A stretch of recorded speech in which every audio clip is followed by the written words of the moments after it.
G'day ladies and gents, and welcome to Star Citizen with Mags. So today we're just going to be taking a brief look at one of the other Mustang variants. Now I covered the Mustang Alpha a couple of weeks back and had a look over it as a basic starter ship, and it's one of the early packages and the cheapest packages that you can use to pledge your way into Star Citizen and be able to gain access to the Arena Commander modules as well as the Persistent Universe.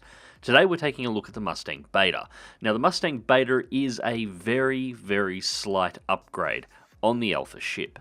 Well, I say upgrade, it's more of a side grade. In terms of flight performance, the Mustang Beta is identical to the Mustang Alpha. It has the same power plant, the same maneuvering thrusters, the same engines, the same gimbaled turret with exactly the same gimbaled guns mounted on the front. The cockpit is identical in terms of layout, and you access the ship exactly the same way, via a hatch and a ladder setup in the belly of the spacecraft. The only real difference in terms of specs is the Mustang Beta comes in at 17 tons, where the Mustang Alpha is only 13.5, and as far as I've been able to tell, this extra mass makes no difference to its flight performance. So what's different with the Mustang Beta? Well, in the Alpha review you would have noted that I pointed out a rather large gaping hole in the back of the ship that was a modular position where certain extra features could be fitted to the Mustang spacecraft. The Mustang Beta has one of these fit. A small but very well appointed living quarters for long range missions. So let's check that out, shall we? As I said before, boarding is exactly the same as on the Mustang Alpha, through the hatch at the bottom of the ship. Now if we turn to the right, there is our crew compartment, and of course the cockpit is to the left.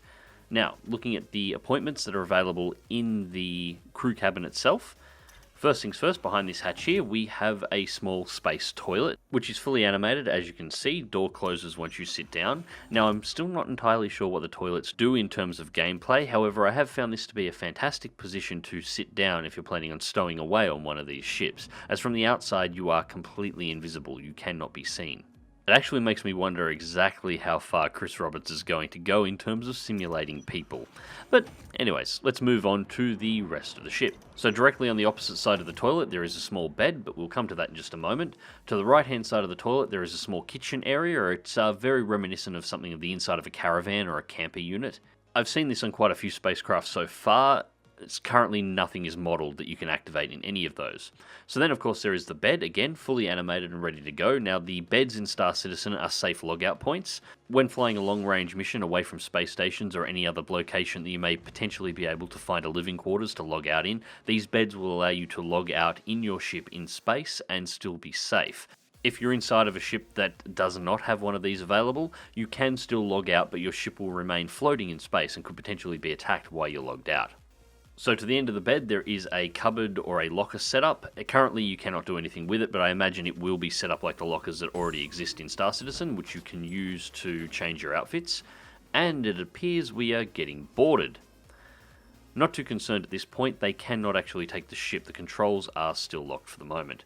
Now down the end, if we activate use here, we have the lounge area, which quite surprised me to actually encounter. Just a place that you can kick your feet up and hang around in the back of your ship, completely relaxed. Alright, I'm going to have to do something about this guy, I think. Just a moment.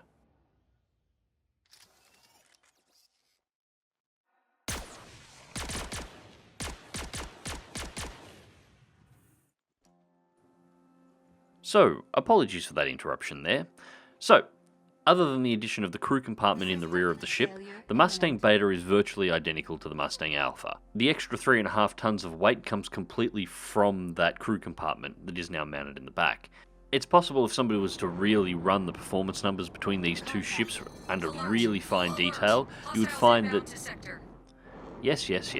You'd find that the Mustang Beta is slightly less maneuverable, maybe, carries a little bit more inertia, maybe, than the Mustang Alpha. But honestly, the amount that's different, if there is anything at all, is so small that I haven't really noticed it. So what use does the Mustang Beta actually have? Well, in the current Persistent Universe and the current Arena Commander, nothing. Nothing at all. Other than having just a cool space that you can possibly, I don't know, if you'd like to roleplay or something along those lines that you can use on board this ship, there is really nothing in the Alpha that is useful. The key to this particular upgrade is completely for the live game. The Mustang Beta is going to be extremely useful for those who are interested in the exploration side of things and are looking for a ship that is very cheap at the start of the game that they can begin to explore the universe with. Having a bed is basically a requirement on these vessels so you can log out in space in a position where you are far away from space stations or anywhere else where you may potentially be able to go in order to log out and be able to still have your ship saved. Using something like the Mustang Alpha for this role, well, as I said earlier, you will still be able to log out, but your ship will remain floating in space afterwards.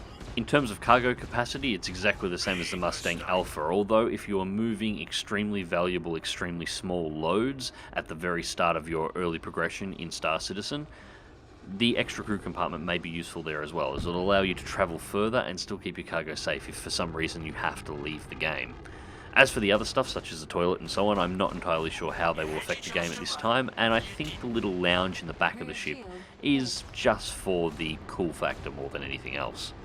And as you can see in combat, it's just as good as the Alpha was. The Mustang series is actually one of the easiest ships I've found to fly virtually completely unlinked. That is, with the ship's guidance computer and the ship's main engine disabled, flying completely on thrusters, sliding and strafing around targets and engaging them with the guns. The shields are adequate, at least when engaging other civilian vessels, although you wouldn't want to put yourself in front of the main gun of something like a Vanguard Warden. It would make very short work of those shields. The biggest key to its defences, of course, is its manoeuvrability and its agility. Not getting shot is a hell of a lot better defence than a shield will ever be. In terms of armament, the Class 1 M3A laser cannons are, again, adequate for dealing with other civilian vessels, although if you see a military-grade vessel like a Hornet or a Vanguard, you're going to take a lot of hits to try and dig your way through those shields if you manage to get through them at all. So, in conclusion, the Beta it's a really cool little ship, but it doesn't have a lot of utility in the current persistent universe in the Alpha or the Beta. However, I do see a Beta upgrade becoming almost standard for every single person who has an Alpha starter pack once the game goes live. It's going to be one of the first things that most players probably go looking for. The ability to actually log out in space if you get caught in a situation where you cannot get to a space station is just too valuable. Anyways, ladies and gents, I hope you enjoy this short little video. I have a couple more that will be a little bit longer coming up very soon. I'll be taking a look at the Gladius and the Hornet. As always, thank you very much for watching, and until next time, click like if you do, remember to subscribe if you want to see more. Fly smart, fly safe, and I'll catch you around the verse.